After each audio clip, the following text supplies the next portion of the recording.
If maintainability of civil suit is questioned, the court should make a prima facie jurisdiction before granting interim relief, says the Supreme Court. While hearing the Asma Lateef Anr versus Shabbir Ahmad Ors case on January 12, 2024, the Supreme Court SC observed that if the maintainability of a civil suit is in question and opposition is raised against the grant of interim relief,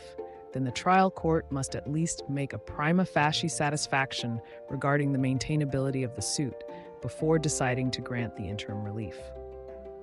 The judgment reads,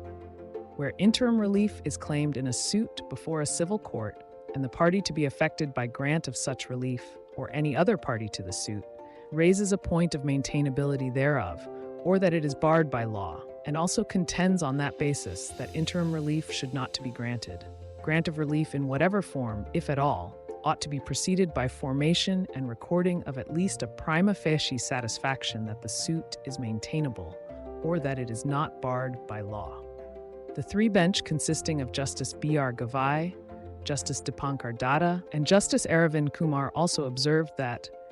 it would be inappropriate for a court to abstain from recording its prima facie satisfaction on the question of maintainability,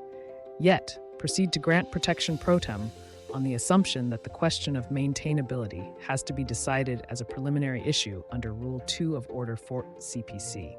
That could amount to an improper exercise of power. It added,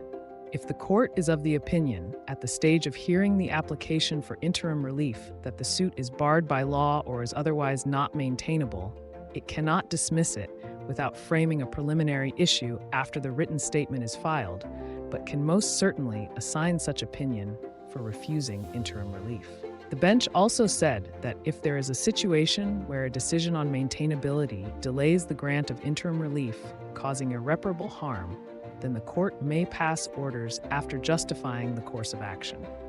The SC judgment reads,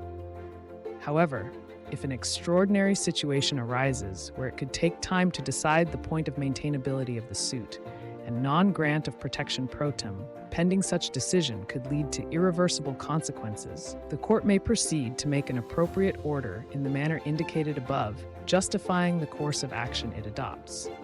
In other words, such an order may be passed, if at all required, to avoid irreparable harm or injury or undue hardship to the party claiming the relief, and/or to ensure that the proceedings are not rendered infructuous by reason of non-interference by the court.